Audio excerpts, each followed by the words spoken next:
সুপ্রভাত বন্ধুরা, কারণে অকারণে ব্লগের আমি শিপ্রা বলছি। মর্নিং ওয়াকে বেরিয়ে পড়েছি।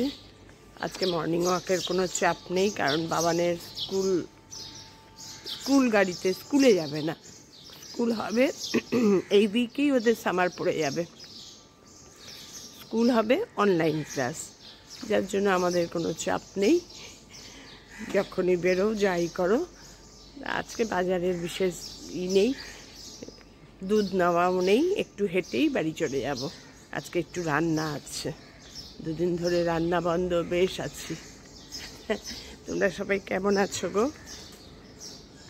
আমি ভালোই আছি, দিব্য আছি, ঘুরছি ফিরছি, রান্না না করে বাইরে খাচ্ছি, ইয়াং জেনারেশনের মতন।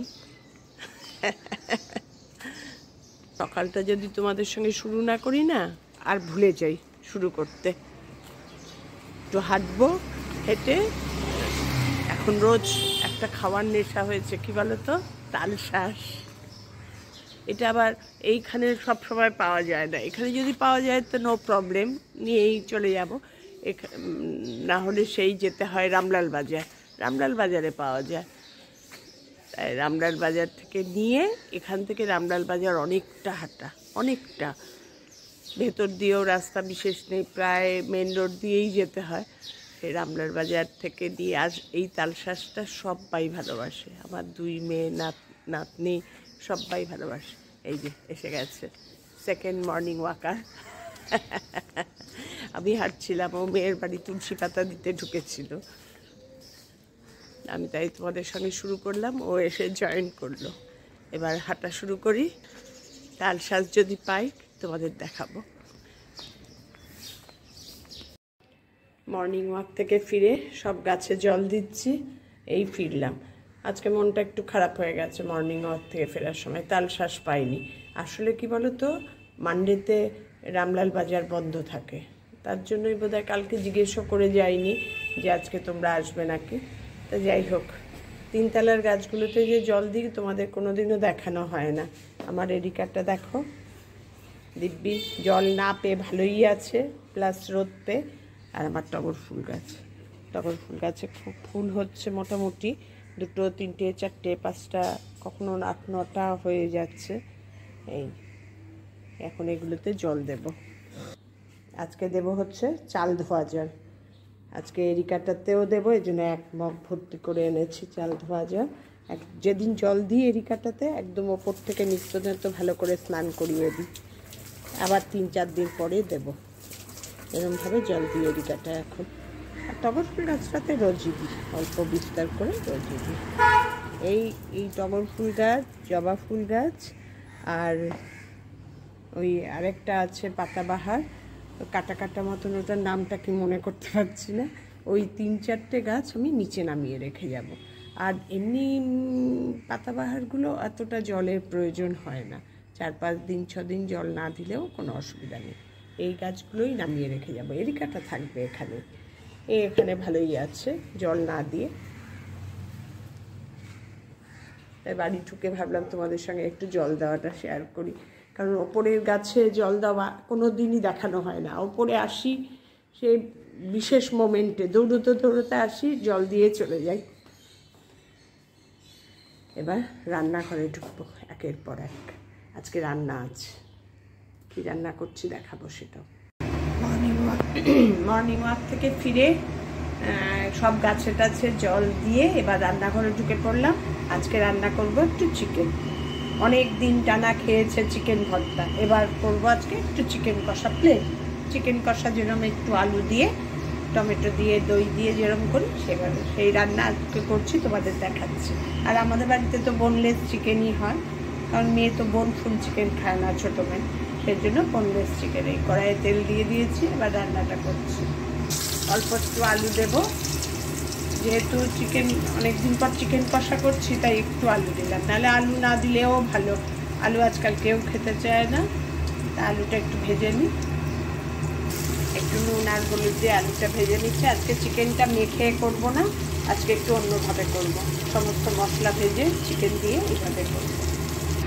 আলুটা লাল লাল করে ভেজে নিয়েছি, এবার ওই তেলের মধ্যেই দিয়ে দেব একটু গরম মশলা ফোড়ন দেব, আর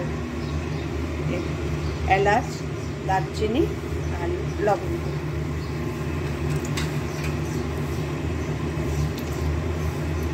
এই গরম মশলাগুলোর একটু গন্ধটা হয়ে গেলেই সব বাটা মশলা দিয়ে দেবো। অনেকদিন পরেই চিকেনটা করছি, মাঝে কদিন খুব চিকেন ভর্তা, তাও জিজ্ঞেস করছিল, আমি কালকে জিজ্ঞেস করলাম চিকেন করবো তো, বললো কি চিকেন ভর্তা? বললাম না, অনেকদিন খেয়েছিস, এবার চিকেন কষা করবো। বলে আচ্ছা। পেঁয়াজ বাটা দিয়ে দিলাম,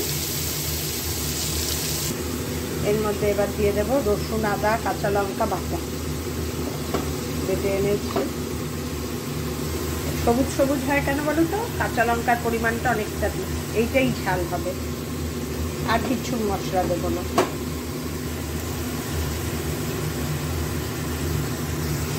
পেঁয়াজ, আদা, কাঁচা লঙ্কা আর পেঁয়াজ বাটা আগে মোটামুটি ভাজা ভাজা হোক, তার মধ্যে সব এবার গুঁড়ো মশলা দেবো। দিয়ে দিলাম একটা টমেটো, টমেটোটার বাটিনি, টমেটোটা গলে বুট হয়ে যাবে সেই জন্য। এবার একে একে সব গুঁড়ো মশলাগুলো দিয়ে দেবো। ধনে জিরে গুঁড়ো, হলুদের গুঁড়ো, আর দিয়ে দেবো কাশ্মীরি লঙ্কার গুঁড়ো একটু কালারের জন্য। ব্যাস, ঝাল তো আমার ওই ইয়েতেই হবে। গ্যাসটা বাড়িয়ে দেব, দিয়ে ওই পেঁয়াজ বাটা যে রেখেছিলাম বাটিটা, সেই বাটিটা ধুয়ে জলটা দিয়ে দেবো। তাহলে কি ওই জলও দেওয়া হলো, পেঁয়াজের জলটাও দেওয়া হয়ে গেল। এবার এটা একটু কষুক, তারপরে ওপরে মাংসগুলো দিয়ে দেবো।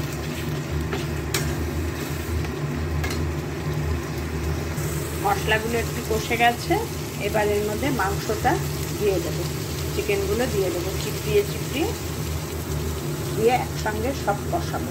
আর চিকেনটা দিলেই জল ছাড়বে, সেই জলেই মাংসটা সিদ্ধ হবে। ধুয়ে পরিষ্কার করে দিচ্ছি, এবার জল চিপড়িয়ে চিপড়িয়ে দিয়ে দেবো। চিকেন তো রেখে দিলেই জল।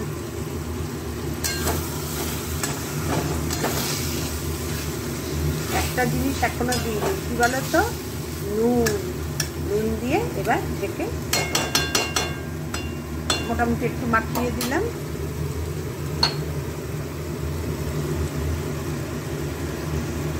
নুনটা দিয়ে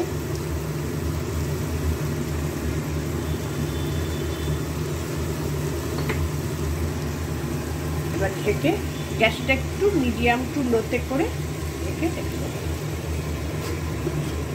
আবার চিকেন রান্না প্রায় হয়ে আসলো। এবার মাঝে মাঝে একটু ফাঁক করে দেখবো। একবার উঠলে গেলেই আলু ভাজাগুলোও দিয়ে দেবো, একবার উঠলে গেলেই আলু ভাজা যে ভেজে রেখেছি সে ভাজা আলুগুলোও দিয়ে দেবো। চিকেন দিয়ে আলু দিয়ে ঢেকে দিয়েছিলাম, দেখো গ্যাসটা একটু সিম করে কিরম জল ছেড়ে দিয়েছে দেখো। আবার ঢেকে দেবো, একবার উল্টে পাল্টে আবার ঢেকে দেবো। চিকেন কষা প্রায় রেডি। এবার মোটামুটি এবার এর মধ্যে দিয়ে দেবো ফেটানো দই 2-3 চামচ। দইয়ের বাটিটা ধুয়েও একটু জল দিয়ে দিলাম, ব্যাস। নাহলে কমপ্লিট কিন্তু চিকেনের ঝোল, এটা চিকেনের জল, এক ফোঁটাও জল দিইনি। আর পেঁয়াজের যা যা আর কি সবজির সব যা। এবার আবার ঢেকে দেবো দই দেওয়ার পর। এবার আবার একটু উঠলে গরম মশলা দিয়ে ধনেপাতা দিয়ে অফ করে দেবো। চিকেন কষা কমপ্লিট হয়ে যাক, তোমাদের আবার থাইল্যান্ড দেখাচ্ছি। দই দেওয়ার পর আমার চিকেন কষা কমপ্লিট। আর বেশি ঝোল রাখবো না, একদম মাখো মাখোই রাখবো। ওপরে একটু গরম মশলাগুলো ছড়িয়ে দেব।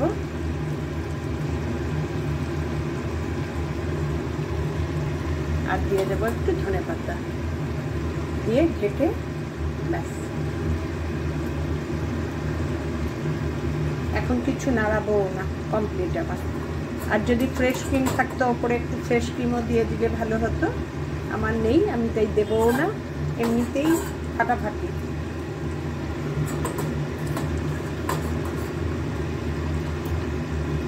এবার ঢেকে গ্যাস অফ করে দেবো। কমপ্লিট আমার চিকেন কষা। তোমাদের কেমন লাগলো জানিও। আজকের ভিডিওটা তাহলে এখানেই শেষ করলাম। তোমাদের যদি সবার ভালো লাগে আমার লাইক কমেন্ট শেয়ার করে দিও আমার ভিডিও। টাটা, আবার দেখা হবে নতুন দিন নতুন ভিডিওর সঙ্গে।